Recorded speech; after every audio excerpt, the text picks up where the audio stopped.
कैसे हैं बेटा? तो आज एक नया टॉपिक शुरू करते हैं, that is the cell cycle और सेल डिवीजन चैप्टर की मैं बात करता हूं। तो सेल साइकिल और सेल डिवीजन चैप्टर में हमारा जो टॉपिक चल रहा था वो क्या था कि भाई हमने लेक्चर 1 में ये डिस्कस किया कि भाई सेल साइकिल होता क्या है। ठीक है, उसके बारे में हमने बात करा कि भाई एक सेल डिवाइड ही क्यों हुआ, एक रिश्ता टूटा ही क्यों, एक घर बिखरा ही क्यों, हमने उसकी कहानी पर।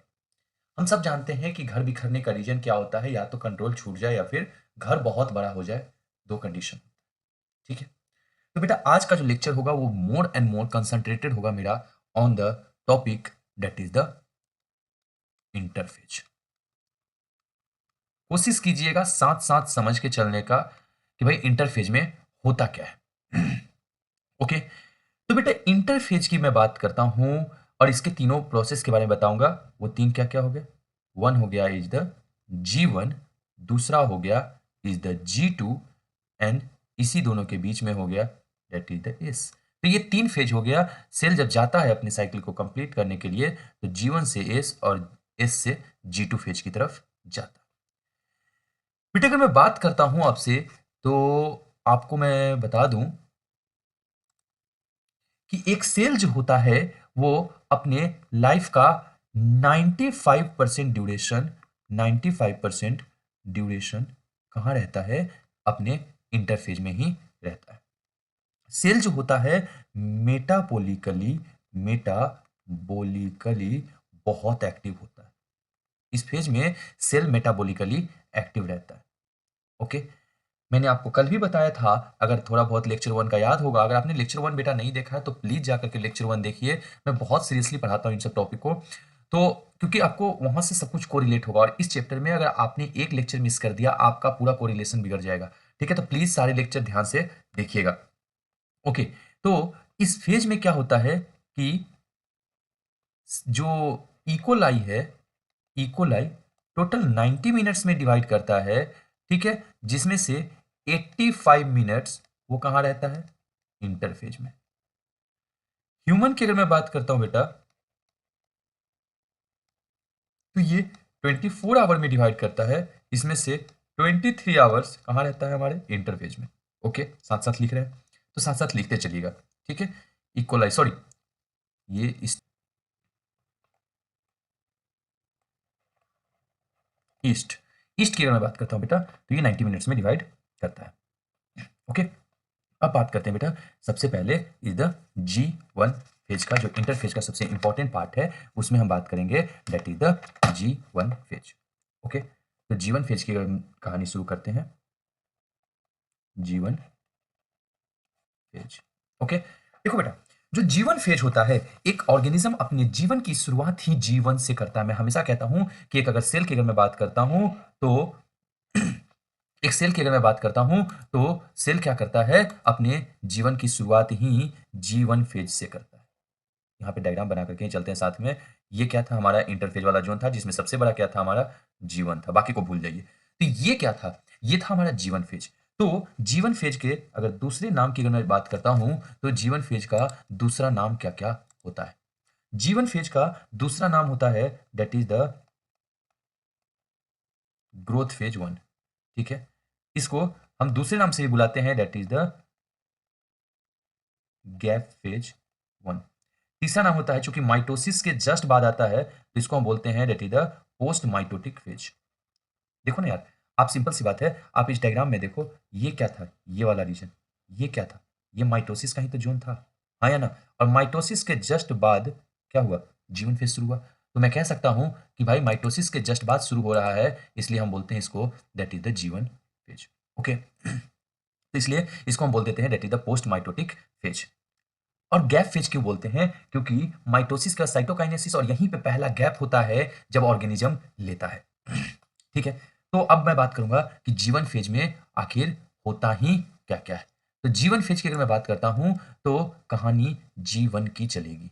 ठीक है, कहानी कहां चलेगी? G1 फेज की। ओके, तो जीवन फेज में क्या क्या हुआ, चलिए देखिए। जीवन फेज की अगर मैं बात करता हूं तो सबसे पहले मैं बोलता हूं कि भाई सेल क्या किया है? सेल का ग्रोथ हुआ है। आप मेरे साथ साथ लिखते चलिए, सेल का क्या हुआ है? ग्रोथ हुआ है। मतलब सेल अपने साइज में इंक्रीमेंट किया है, हाँ या ना? इसके बाद मैं कह सकता हूं कि न्यूक्लियस क्या हुआ है, न्यूक्लियस का भी ग्रोथ हुआ है, हाँ या ना? न्यूक्लियस भी अपने साइज को ग्रो करेगा। अच्छा, मतलब न्यूक्लियस का साइज इंक्रीज करेगा। तीसरा, वो सारे सब्सटेंस जो सेल को चाहिए, आरएनए, अमाइनो एसिड, ये सब यहीं बना लेगा। प्रोटीन, क्यों? क्योंकि इसके जस्ट बाद क्या होना है? डुप्लीकेशन ऑफ जीनोम इस फेज में। तो यहाँ पे आरएनए, अमाइनो एसिड, प्रोटीन, इन सबको सिंथेसिस कर लेगा। ठीक है? एनसीईआरटी लिखती है कि मोस्ट ऑफ सेल ऑर्गेनिल कहाँ पे होता है? डुप्लीकेट कहाँ होता है बेटा? डुप्लीकेट इन इन जीवन फेज ऑफ सेल साइकिल। तो जीवन फेज जो सेल साइकिल का होता है उसमें most of the cell organelle divide कर लेते हैं। एक बात याद रखना, वैसे तो मैं बोला हूं कि जीवन phase is the longest phase of interphase, क्योंकि इंटरफेज खुद में ही लॉन्गेस्ट है, तो जीवन is the longest phase of the interphase. And एक चीज देखो ना, सेल का ग्रो हो रहा है, बहुत ज्यादा वेरिएबिलिटी है, तो मैं बोल देता हूं most variable most variable phase of cell cycle. Most variable phase of the cell cycle इसको बोला जाता है। ओके, तो most variable phase of the cell cycle में इसको बोलता हूं। अच्छा, एक और बात बताओ बेटा कि अगर मान लो कि एक सेल डिवाइड ही नहीं कर रहा है, एक cell, if a cell is no longer no longer dividing, यदि एक सेल अब आगे डिवाइड करने के मूड में है ही नहीं, तो क्या होगा? उसका तो सेल कहाँ अरेस्ट हो जाएगा? जीवन से निकलेगा और जी नॉट की तरफ बढ़ जाएगा, जिसका कहानी मैं अभी आपको बताऊंगा। ठीक है, एक और बात, इफ अ सेल, यदि कोई सेल कंटिन्यूअस डिवाइड कर रहा है, कंटिन्यूअस डिवाइड कर रहा है, तो मैं कह दूंगा कि जीवन कैसा होगा? सॉल्टर होगा। क्यों? देखो यार बेटा, एक चीज समझिए, अगर बार बार सेल डिवाइड कर रहा है तो जीवन क्यों बार बार आएगा, हाँ या ना? और बार बार आएगा, इसका मतलब ये क्लियर है कि सेल को डिवाइड करना पड़ेगा, हाँ या ना? तो उसके लिए सेल साइकिल छोटा हो जाएगा, सेल का जीवन फेज बहुत छोटा हो जाएगा। वैसे generally, in general, G one is the longest phase of cell cycle. तो इस चीज को याद रखिएगा, जो मैं बता रहा हूं कि भाई जीवन क्या है। जीवन वैसे तो लॉन्गेस्ट फेज होता है हमारे सेल साइकिल का, जीवन जो होता है हमारे सेल साइकिल का एक लॉन्गेस्ट फेज होता है, लेकिन वैसे आपको याद रखना है कि भाई ये जीवन फेज क्या होता है, कि भाई लॉन्गेस्ट फेज होता है सेल साइकिल का। तो ये पॉइंट आपको रिवाइज करना है, ठीक है, ये वाला। ठीक है, इतना क्लियर है? क्या मैं आगे बढ़ सकता हूँ, हाँ या ना? क्या मैं आगे बढ़ सकता हूँ? लिख लिया आपने? चलिए, तो बेटा अब आ जाते हैं कि भाई अगर सेल क्या हुआ है, नेक्स्ट फेज को इंटर किया है और सेल चला गया है, that is in the S phase of cell cycle में। अब देखो, हमने बोला कि एक सेल अपने आप को सब कुछ बना लिया है, अब सेल को क्या करना है? आगे चलना है। इस फेज का दूसरा नाम क्या होता है बेटा? मैं कलर चेंज करके ही लिख देता हूं, वरना आप लोग बार बार कंफ्यूज हो गए। इस फेज का दूसरा नाम ही होता है बेटा, that is the synthesis phase. Synthesis phase इसको बोलते हैं क्योंकि यहां पे सिंथेसिस होता है किसका? यहां पर डीएनए का सिंथेसिस होता है, डीएनए सिंथेसिस चल रहा होता है। ठीक है, डीएनए का सिंथेसिस चल रहा होता है। Number of chromosome remains same. ये बात बहुत इंपॉर्टेंट है कि क्रोमोसोम का नंबर सेम रहता है। इस चीज को आप नहीं भूलेंगे। डीएनए सिंथेसिस हुआ है मतलब नंबर ऑफ डीएनए डबल। और ये क्वेश्चन आपको पूछा जाता है बार बार, in which phase of the cell cycle DNA duplication take place. तो मैं सीधा यहां लिख दूं, that is the duplication of DNA takes place. Duplication of DNA इसी फेज ऑफ सेल साइकिल में होता है। डन, इतना समझ में आया आप लोग?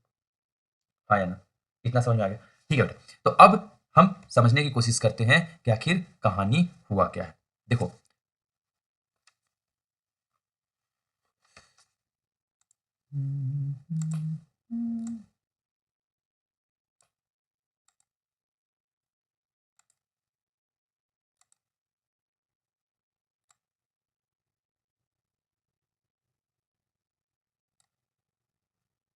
ठीक है बेटे, दो कहानी है, देखते चलिएगा जरा।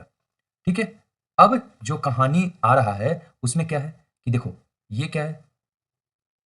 एक क्रोमोसोम। और ये क्या है? हमारा दूसरा क्रोमोसोम। एक और ये दो। ठीक है। ठीक है, ये 2 क्रोमोसोम हमारे हैं, हाँ या ना?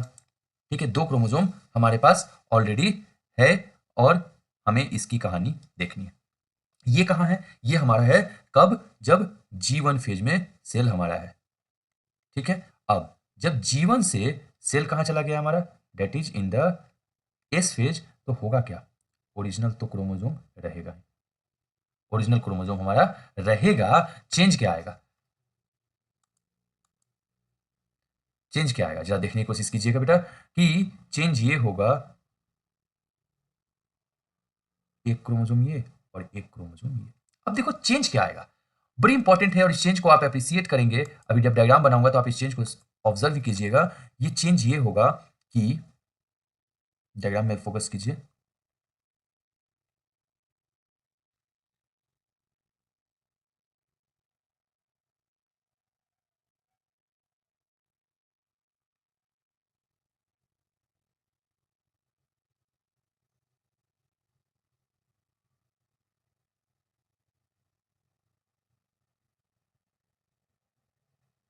ये एक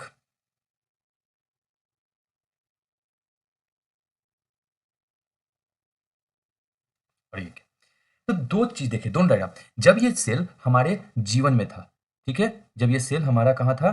जीवन में था, तब देखिए, और इस सेल को आप देखिए इस पेज में, क्या जीवन में 2 क्रोमोसोम था? मैं लिख सकता हूं कि जीवन में यहां पर नंबर ऑफ क्रोमोसोम कितने थे? 2n। क्या इस पेज में 2 ही है? हाँ, 2 ही है, एक और एक और ये 2, बस ये फर्क था, ये हैप्लॉइड था, अभी डिप्लॉइड हो रखा है। ठीक है, तो ये क्या है? सॉरी, ये भी डिप्लॉइड था, ये भी डिप्लॉइड है, तो ये भी 2n हो गया। अब यहां देखिए, क्या नंबर ऑफ क्रोमेटिड कितने हैं? नंबर ऑफ क्रोमेटिड, यहां 2 क्रोमेटिड है, इसमें देखिए 4 क्रोमेटिड आपको देखने को मिल रहा है, 1 2 3 4। तो यहां पर मैं लिख सकता हूं 2c से क्या हो गया है? 4c की तरफ चला गया है, हाँ या ना? यार बेटा 2c से 4c पे चला गया है, मतलब नंबर ऑफ क्रोमेटिड डबल हो चुका है, हाँ या ना? बोलो भाई, नंबर ऑफ क्रोमेटिड डबल हो गया है। ठीक है, डन, इतना क्लियर है? ठीक है, मतलब कि कंटेंट डबल हुआ है। मैं लिख सकता हूं कंटेंट ऑफ सेल डबल हो गया, सेल के अंदर का कंटेंट डबल हो चुका है। डन, इतना क्लियर है? चलिए, अब मैं क्वेश्चन कुछ करता हूं। ठीक है, तो मतलब डीएनए का डुप्लीकेशन हो गया है, सेल के अंदर का कंटेंट डबल हो चुका है। चलिए कुछ क्वेश्चन कर लेते हैं। सबसे पहला क्वेश्चन कि एक सेल है, उसमें 100 क्रोमोसोम है, चलो 100 क्रोमोसोम है, ठीक है, क्रोमोसोम है, आफ्टर एस फेज कितने होंगे? सिंपल सी बात है, क्रोमोसोम का तो नंबर चेंज ही नहीं होता है, तो 100 ही रहेगा। Done, okay. चलिए नेक्स्ट क्वेश्चन, चलिए नेक्स्ट क्वेश्चन कि भाई एक सेल है हैप्लॉइड, ठीक है, क्या कह रहा हूं, ध्यान से सुनिएगा। एक हैप्लॉइड सेल है, 100 क्रोमोसोम है, ठीक है, कब? जब जीवन में है, तो G2 में कितने होंगे? ये होमवर्क में है, जल्दी जल्दी से कमेंट बॉक्स में बताइए कि इसका क्या होगा। बाकी कॉन्सेप्ट आपको पता है सब कुछ, ठीक है। अच्छा, दोनों क्वेश्चन में एक और चीज ऐड कीजिए, नंबर ऑफ क्रोमेटिड। बेटा 100 है क्रोमोसोम, मतलब कितने क्रोमेटिड होंगे हमारे पास? 100। जितने क्रोमोसोम उतने क्रोमेटिड, लेकिन क्या इस फेज के बाद कितने हो जाएंगे? 200। ठीक है, क्लियर है? ये क्रोमोसोम नहीं है, क्रोमेटिड है। डन, कोई डाउट इतना दूर तक में? ठीक है, अच्छा, एक और पॉइंट बताइए जरा कि भाई डीएनए डुप्लीकेशन हो गया, क्या अब डीएनए ज़्यादा हो गया तो उसको रैप अप करना पड़ेगा, किसी चीज़ में बाइंड अप करके रखना पड़ेगा, तो बाइंड अप करने के लिए क्या चाहिए होगा? हिस्टोन प्रोटीन, हिस्टोन प्रोटीन चाहिए होगा, है ना? तो हिस्टोन प्रोटीन का भी सिंथेसिस कहाँ होता है? हिस्टोन प्रोटीन का सिंथेसिस कहाँ हो जाता है हमारा? एस फेज में। डन, इतना क्लियर है? क्या ये प्रोकैरियोट्स में होगा? नहीं, प्रोकैरियोट्स में हिस्टोन की जरूरत ही नहीं पड़ती है, ठीक है, तो प्रोकैरियोट्स में हिस्टोन की जरूरत ही नहीं पड़ती है, इसलिए वहां पे जरूरत नहीं पड़ेगा। डन, अच्छा जी, तो ये क्लियर है यहां तक? कोई डाउट किसी को? बताइए। Next one is the G two phase. G2 phase की अगर मैं बात करता हूं तो इसको बोला जाता है that is the gap phase 2। इसका दूसरा नाम मैं बोल सकता हूं that is the growth phase 2। इसका तीसरा नाम बोल सकता हूं मैं that is the pre mitotic phase. इसका चौथा नाम मैं बोल सकता हूं also known as the post synthetic phase. ठीक है, इस समय क्या होता है, it is a check point. यहां पर चेक किया जाता है कि भाई सारे जो सब्सटेंस जो चाहिए था एक सेल को रेप्लिकेशन के लिए वो बने हैं या नहीं है। थ्री सेल ऑर्गेनिल जैसे कि माइटोकॉन्ड्रिया, याद रखिएगा ये एग्जांपल बहुत इंपॉर्टेंट है, mitochondria, Golgi body and chloroplast, ये तीनों क्या होंगे, यहीं पे डुप्लीकेट होंगे। ठीक है, यहीं पे डुप्लीकेट होंगे। ठीक है, यहीं पे ये तीनों सेल ऑर्गेनिल हमारे डुप्लीकेट होंगे। ठीक है, अच्छा एक और चीज, ट्यूबलिन प्रोटीन का सिंथेसिस, ट्यूबलिन प्रोटीन सिंथेसिस भी यही होगा क्योंकि अब माइक्रोट्यूबुल्स की जरूरत पड़ेगी स्पिंडल फाइबर बनाने के लिए, तो ट्यूबलिन प्रोटीन का सिंथेसिस। क्या डीएनए का ग्रोथ कंटिन्यूअस है? नो, डीएनए ग्रोथ यहाँ पे रुक गया है, इसलिए मैं कह सकता हूँ कि डीएनए रेप्लिकेशन स्टॉप्स। तो यहाँ पे डीएनए का रेप्लिकेशन हमारा रुक जाता है और मैं कह सकता हूँ कि भाई डीएनए का रेप्लिकेशन यहाँ पे रुक गया। डन, इतना क्लियर है? कोई डाउट, कोई थोड़ा बहुत भी डाउट तो पूछ लीजिए। मतलब मैं अगर डायग्राम से समराइज कर दूं आपको, चलिए एक डायग्राम से ही समराइज करते हैं। चलिए तो शुरू करते हैं एक डायग्राम के थ्रू समराइज करने की।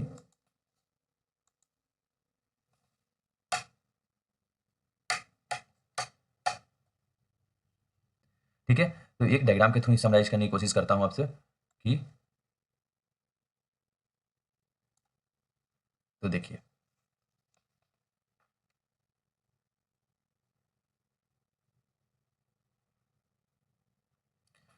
ये हो गया हमारा पार्टीशन, क्या, एक सेल के लाइफ की। ओके, तो अब क्या होगा बेटा, ये जो फेज है, this phase is known as interphase.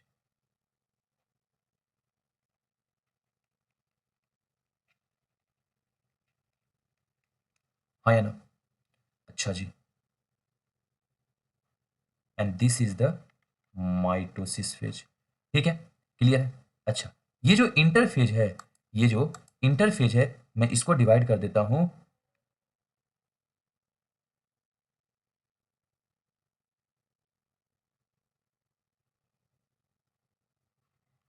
G1 S and G2 में। तो ये हमारा इंटरफेज का कहानी क्लियर हो चुका है।